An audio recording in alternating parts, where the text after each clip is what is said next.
Profesori Enver Bytyçi ka reaguar ashpër ndaj deklaratës së kryetarit të Prishtinës Përparim Rama, i cili u shpreh i ndinjuar kur një ligjëratë në shkollën Xhevdet Doda mbi gjykatën speciale. Bytyçi tha se ligjërata ishte pjesë e një projekti kulturor dhe se informimi për institucionet kushtetuese nuk përbën shkelje ligji përcjell bota sot.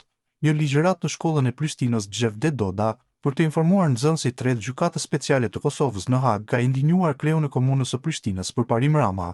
Së paku, kështu është shprehur ai për media dhe është zotuar se do ta marrë masa kundër drejtorisë së shkollës.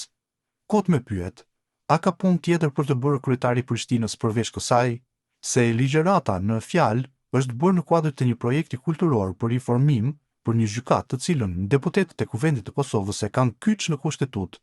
Pse duhej të indinjohej Përparimi? Çfarë shkelje ligji është të mbahet ligjërata për institucionet kushtetuese të Kosovës, pavarësisht ku ato e kanë selin dhe çfarë pune bojnë, tha ai. Ai akuzoi Ramën për servilizëm politik ndaj Edi Ramës dhe për cënim të LDK-s, duke paralajmëruar se kjo qasje po e çon partinë drejt bleminës.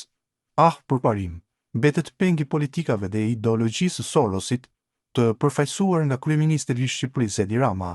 Ty nuk të shqetëson ligjërata, ty të shqetëson aleanca me Edi Ramën dhe PDK-n e Kosovës, të cilën nuk dëshiron ta cënosh sadopak, dhe sa kohë Përparim Rama do të jetë penge shërbëtori Edi Ramës, Hashim Thaçi dhe të tjerët që ka luajtur me Kosovën e jo vetëm me Amerikën, aq kohë do ta çosh lidhjen demokratike drejt Greminës, vazhdo plako se mirë e ke.